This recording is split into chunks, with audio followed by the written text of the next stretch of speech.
My name is Andrew Perlott. Welcome to Socratic State of Mind. The only substitute for tasty food. Nature abhors a pleasure vacuum. Quote, the more one has, the more one wants, since satisfactions received only stimulate instead of filling needs. Emil Durkheim, Suicide, a Study in Sociology. Nature abhors a vacuum. Aristotle observed this 2,300 years ago, and for humans, pleasure vacuums may be the most abhorrent of all. Let go of a harmful pleasure, and you'll probably relapse or fill the void with something else. Well, most of the rich world is now wrapped up in unhealthy food tailored to maximize enjoyment rather than health. You don't need me to tell you how that's going. And when people try to give up this food, they often relapse because vacuums demand filling. Everyone knows unhealthy diets hurt people, but the sirens sing so seductively on the rocks. We've now reviewed the misconceptions about processed food and obesity and noted the Christians who believe health and dietary choices have moral weight and end up dramatically slimmer and healthier as a result. But is this insight of any use for the general population? What I'd like to explore. Though we can't snap our fingers and become religious believers, we don't need to remain dietary nihilists. In fact, a better path, supported by modern psychological research, was laid out during the classical era. So let's talk about filling the void with something better. We've been here before. Quote, we live for our bellies now, not our minds. Juvenal, Satires 11.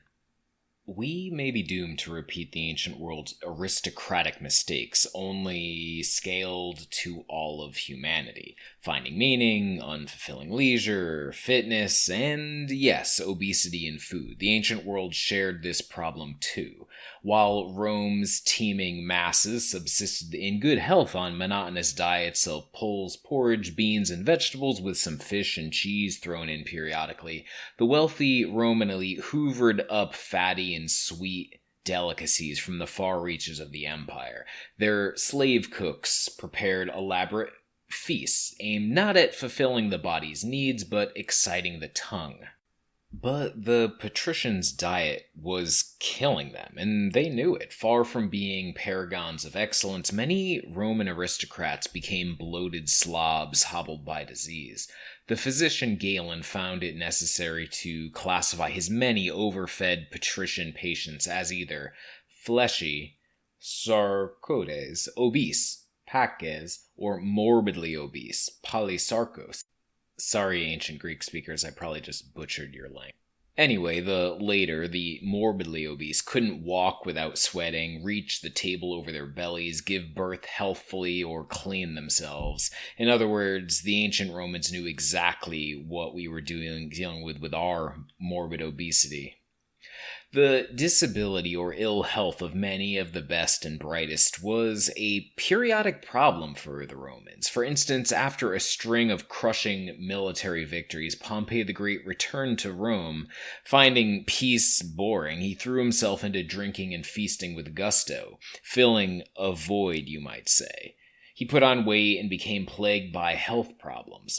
When called out of retirement to save the Republic from Julius Caesar, Pompey was so reduced in mind and body from years of overindulgence that he was outclassed by his famously dietarily disciplined opponent, who was still lean, energetic, and mentally acute. Both men were in their 5th decade, but one had aged gracefully while the other had lost a few steps. The final battle came down to the wire, so maybe those lost steps doomed the Republic. Quote, the most wholesome nutriment for man is plain food. An accumulation of flavors is injurious, and still more so if heightened by sauces. Pliny the Elder, Natural History 11.117.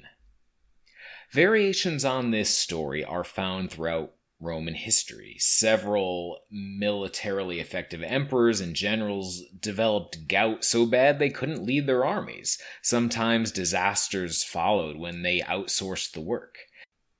Thinkers like Pliny and Juvenal mocked the aristocratic diet and urged a return to the simpler foods of yore. Much like my clients found peasant diets rewired their relationship with eating and led to health and weight loss, health-minded Romans suggested aristocrats eat like poor plebeians.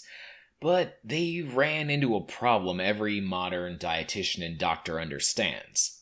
No matter how many edifying examples they give, no matter how sound their logic, few listen. Take away exciting pleasure food and the vacuum yawns. Most will fail to fill it wisely and relapse. And so strangely enough, it was philosophers who stepped in with something to fill the vacuum. Everyone hates philosophers. Quote, so when we say that pleasure is the goal, we do not mean the pleasure of decadent people. Epicurus, letter to Menicius.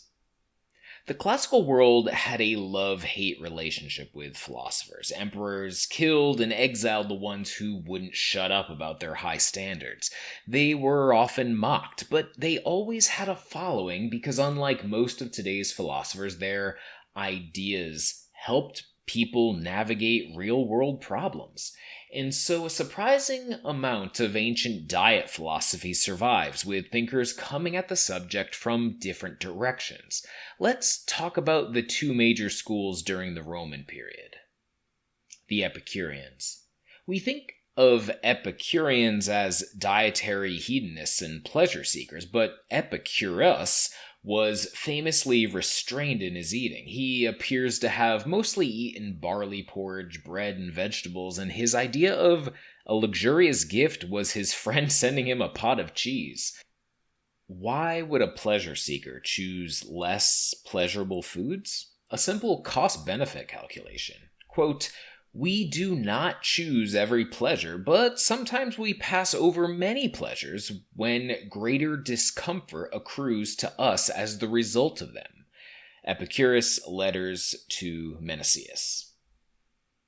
Those who know a little philosophy will recognize this as a forerunner of John Stuart Mill's utilitarianism, which suggests the moral thing to do in any situation is what maximizes pleasure or minimizes pain for the most people.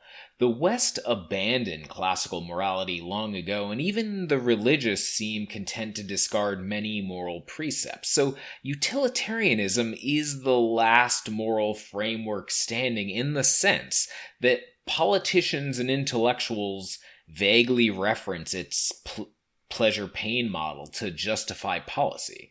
There's still a veneer of the Ten Commandments, but it's pretty thin. But pleasure-pain equations are clearly not working on the eating front, since obesity and disease are rampant, and only 20% of overweight and obese people who lose an average of 30 kilograms maintain their lower weight for even a year.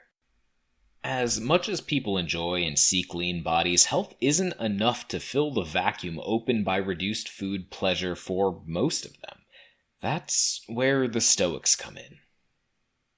The Stoics. Quote, above all, my dear Lucilius, make this your business. Learn how to feel joy. Seneca, Letters 23.3. 80% of you will find what I'm about to say baffling, boring, or off-putting. Stick with me and we'll get into specific strategies for the general public in the final piece of this series. This theory contextualizes those strategies. So, Stoic morality is hard for modern people to wrap their heads around since we're used to morally judging results. The ends justify the means and all that. The Stoics thought this was misguided. After all, your actions can be impeded, so how can lack of achievement be morally bad? Similarly, a psychopath may accidentally do good and doesn't deserve praise. Are you overweight, obese, or diabetic? The Stoics would agree that these states are dispreferred, but insist they carry no moral weight and say nothing morally about you. The past and whatever mistakes you made are gone. The future is yet to come. Now is where your power lies. When Stoics watch someone eating cake, a steak, or some durian, they don't say it's good or bad. For them, moral value lies in reasoned choice. What we say, do, think, and intend right now matters most. All morality is internal. All morality is now. If a Stoic, fat or thin, vital or ridden with gout, chooses food and eats or abstains with as much wisdom, justice, courage, and moderation as they can perceive and muster in their circumstances, they're on track and might do even better next time. They called these 4 qualities the cardinal virtues, or simply virtue. Stoics thought virtue was extremely significant, but it was more flexible than most moral systems, allowing reason and intention to lead. If a Stoic gets shipwrecked on a desert island with nothing but a 10-year supply of ho-hos, then virtue might dictate the consumption of many ho-hos. That doesn't mean Stoics are without opinions, and many Stoic lectures were extended arguments for certain choices being best aligned with virtue. It was a big tent philosophy, and practitioners often differed, but all surviving Stoic writing agrees that many aristocratic diets were asinine and couldn't be squared with virtue. They'd think the same about the average Western diet today. If they read what we know about heavily processed food, they'd say people are daft to eat it, circumstantially depending. Filling the pleasure vacuum. The Stoics had a revolutionary realization. The pursuit of intrinsic meaning in every moment can replace the transitory extrinsic pleasures humans get wrapped up in, like fast food. Their solution to the yawning vacuum, ripped open by avoidance of harmful pleasures, was filling that void with something intrinsically great, something that can never be taken away. The virtue we bring to eating and the rest of life can lead to contentment and happiness. It adds rather than subtracts from our pleasure. Musonius Rufus probably said it best, quote, "If one were to measure what is agreeable by the standard of pleasure, nothing would be pleasanter than self-control. And if one were to measure what is to be avoided by pain, nothing would be more painful than lack of self-control." That's from Lectures and Fragments, number 24. You may think he's deluded. Self-control, wisdom, justice, and courage aren't pleasurable. They actually feel horrible, you might think.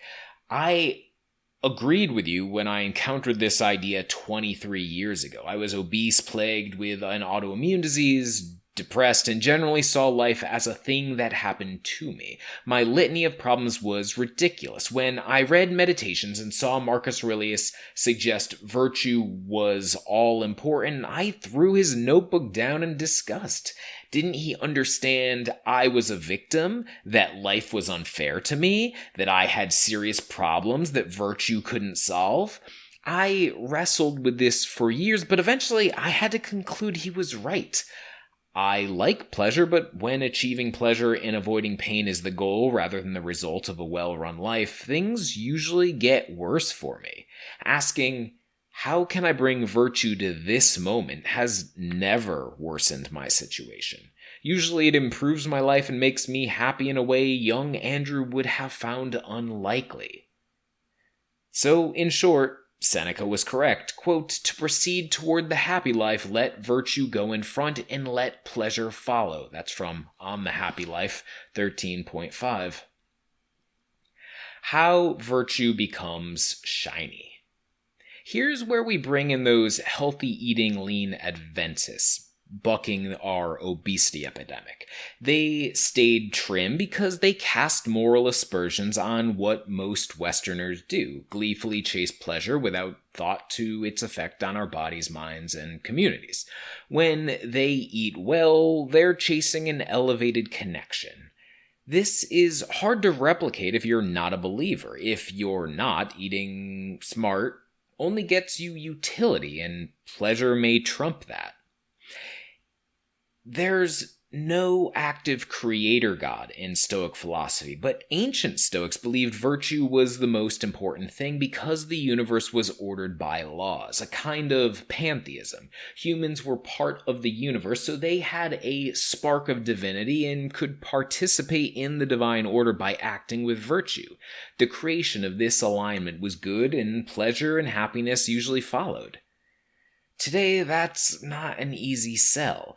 In the modern Stoic revival, you've got traditional Stoics who think Stoic physics, in other words, the universal laws, are perfectly compatible with modern science, or maybe in some cases science is wrong about some things, depends who you ask. So virtue aligns with the providential ordered universe, and great things happen if they live virtuously. See Pierre Hadot's Inner Citadel for that rationalization.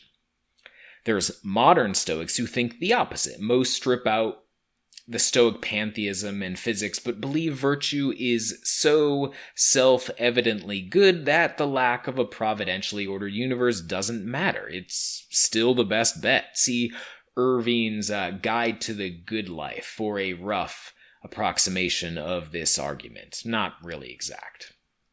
And then you've got hybrid Stoics, who argue mild tweaks to Stoic physics can keep virtue embedded in the universal order by making the slight adjustments that will bring it back in line with science. I make no bold claims, but offer one possible way this argument can be made, and I offer a link here.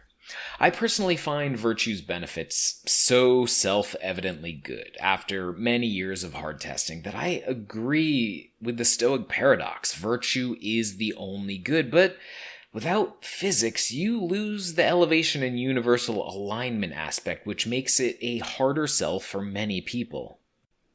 The back door to virtue. In many years of coaching clients on health and weight loss, I never gave them the pitch for stoicism or virtue.